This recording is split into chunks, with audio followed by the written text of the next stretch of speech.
What's going on YouTube? It's your boy, what am I now? Soon to be Final Fantasy VII Rude Turk cosplayer, and I was taking a look at some of my analytics, and I realized that the Shadowverse 101 videos that I did before on, how to build a deck did really well, and a lot of folks were in the comments asking if I would do more stuff like that, so here I am.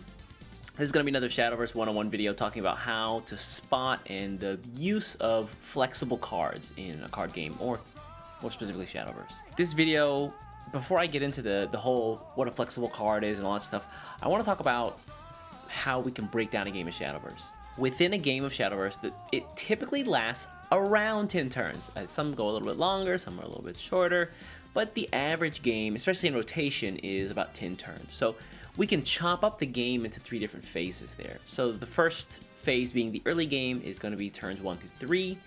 And then we talk about when we say the mid game, we talk about turns 4 through 6. And then when we talk about the late game, we're talking about turns 7 through 10 for each player. So how does all of this, go into the idea of a flexible card and how to choose a flexible card and what that means for those turn phases? For example, let's imagine for just a second that I'm gonna pop over into the game here for a second. Let's imagine that it's turn 1, you just start the game, you draw your first card, and I'm gonna use basic cards here because I think it's easier for everyone to kind of understand, because everyone has this card no matter what rotation we're in or whatever, right?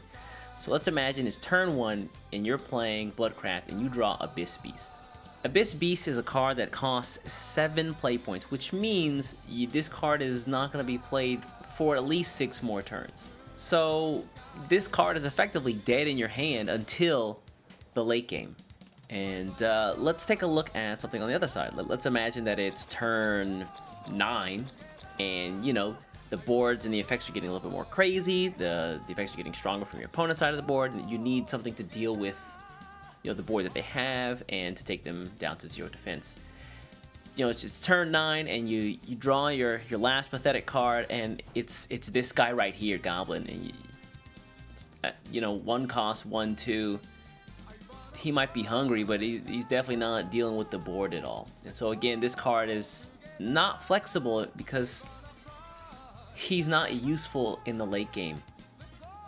And so that's essentially a dead draw, a useless draw for you. Despite the fact that you can draw cards, but the fact that you're drawing cards just doesn't help you at all. And this is really the crux of what I'm getting at with these 2 examples that I just showed. And that is, you want to be drawing flexible cards, and flexible cards are those that have value within multiple phases of the game. Remember we talked about the early game, the mid game, and the late game, and what those turns look like. You want to be able to draw cards that are useful within at least 2 of those, so that you maximize the chances of that card being drawn at almost any time and then having value immediately on that turn. So you're probably wondering, well, I know what a flexible card is now. How do I tell, which cards are flexible, which cards are inflexible? We talked about earlier the Abyss Beast and the Goblin kind of being inflexible cards. Let's take a look at how you can find cards that are flexible within the game. Again, we're going to be using basic cards here as an example, just because everyone has access to these. Alright, so East here from a couple of minutes into the future. I know I just said that we're going to be using only basic cards, but actually some of these effects don't exist in basic cards, so I'm going to use some simpler cards that are in rotation right now, which means this video is no longer evergreen. But the effects are so simple, I think that no matter at what point you're going to watch this, you can kind of understand what's happening. So I want to talk about cards that are flexible, and I want to give a couple of examples of how you can spot cards that are flexible. And the first example that I have are cards that have special effects or keyword effects called Accelerate or Enhance. Let's take a look at the actual cards here.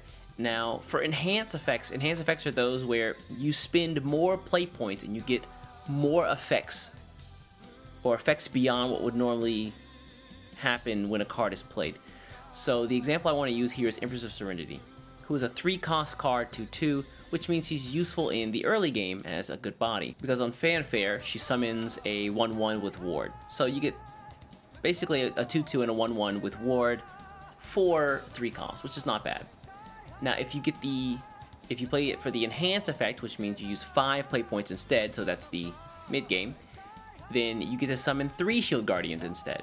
So you get 4 bodies, 3 wards, and a 2/2. And then Taking it even a step beyond that, if you take a look at the Enhanced 10, which means she's useful in the late game, you get the 3 bodies, and you get plus 3/3 to all of the Shield Guardians. So you get 3 4/4s with Ward, plus a 2/2 body, which is pretty good. So you can see that at every point in the game, this card is useful because of the enhanced effects. You're given the option to spend more to get more. On the other side of that are accelerate effects. Now these are typically attached to cards that have a high normal cost, however they have an accelerate cost that is cheaper than that, which means they can be used earlier in the game for some value. The one that I want to take a look at here is actually called Frenzied Corpse Master. And Frenzied Corpse Master you can normally play for 7, and it's a 5/5 with Ward, and it's got some effects depending on how many followers you've played during the match. But what I really want to highlight here is the Accelerate effect, where on turn 3, which is the early game, you can play this card and summon a Steel Knight and a Heavy Knight. Folks who don't know, Heavy Knight is a 1/2, and Steelclad Knight is a 2/2. So you get 2 bodies, 3/4 stats total, and yeah, you get to play this card for some value in the early game. Whereas if you want to hold on to it for the late game, it's got a more powerful effect, and it's actually quite good depending on how many followers you played, and it's a ward in the way. So these are just 2 examples of cards that are flexible because of their keyword effects.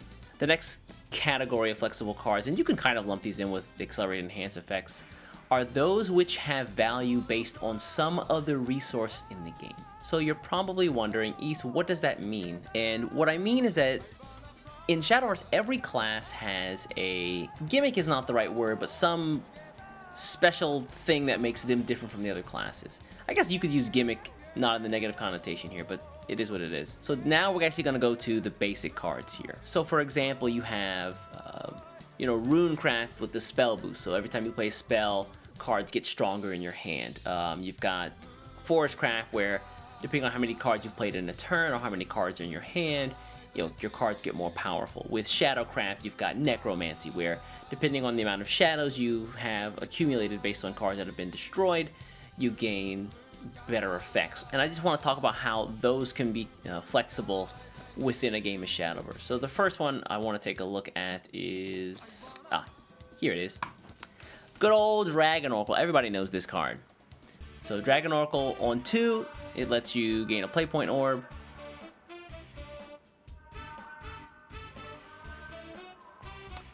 That in the background is the local high school making its neighborhood announcement at noon for some reason. Alright. I just want to point out it's also a Saturday, so I don't know why this is happening. But why does every school in Japan have a megaphone hooked up powerful enough to reach the surrounding area? I also hear all of the announcements. PTA meetings next Tuesday, by the way.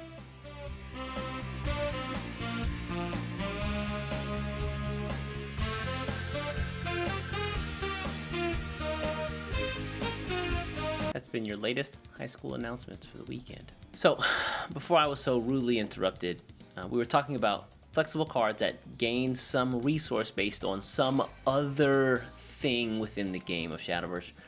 And this kind of, again, lumps in with keyword effects. But, for example, Dragoncraft here, Dragon Oracle, everyone knows what this card does. You gain an empty Playpoint Orb for 2, but if you have Overflow, which means for Dragoncraft you're either in the mid-game or the late game, depending on how many play points you've gained. This card also lets you draw another card.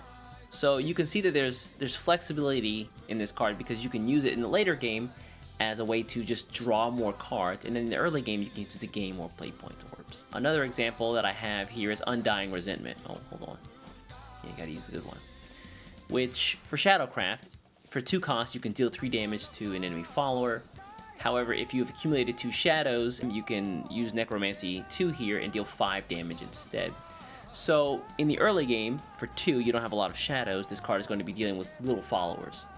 However, in the mid-game, if you've got a couple of shadows under your belt, you can use this card to take out larger followers that you would typically see within turns, 4 through 6. And so, again, this list goes on. You've got cards from pretty much every class, things like Resonance. Again, I talked about the fairies and like how many cards you have played during a turn, spell boost, all that good stuff. These all kind of help to create flexibility within cards. And taking a look at the last way to spot a flexible card that I'm going to talk about in this video.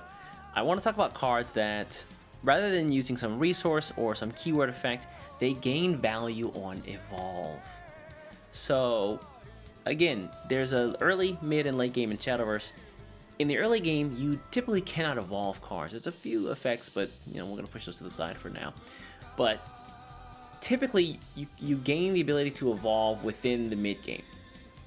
And cards gain value in this case because sometimes you want to save them for their evolve effect, or sometimes you just need them in the earlier game and as a body on board to keep up with your opponent. One really good example here is actually Puppeteer from Portalcraft, where it's a 2-drop 2/2 in the early game, which doesn't do much, but a 2-drop for a 2/2 is actually quite a good stat line. So in the early game, you can just play this card out for the stats and have something on board to either deal with your opponent's board or to create a board that they have to deal with. However, if you use it during the mid game or the late game, you can evolve it. It gives you a puppet in your hand, and then you give a puppet in your hand Bane. So for folks that don't know, Bane allows you to destroy a card if it attacks the follower, which means you basically have a 1 follower removal within your hand for your evolve point. So again, the flexibility here, early game you get a good body on board, in the mid game you can evolve, and it gives you a 1 follower removal on a puppet. And then there are decks that synergize with puppets, so you get some more value out of that, but that's in another video. And yeah, there you have it. So that's my TED Talk on flexible cards in Shadowverse and how you can spot them and add them to your deck. Now, I said that these cards are flexible, but I didn't say that they're all very good.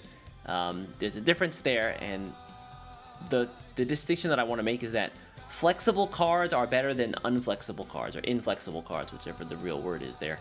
But not all flexible cards are just good in their own right. Some flexible cards have more value over others. Some flexible cards don't have very good effects or secondary effects based on when you use them.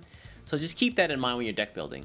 However, I will say whenever you're creating a deck, stronger decks, those tier 1 decks in Shadowverse, typically tend to run a lot of flexible cards. Anyway, thanks for watching, folks. I appreciate your eyeballs. Do me a favor, and if you like this kind of stuff, let me know in the comments below.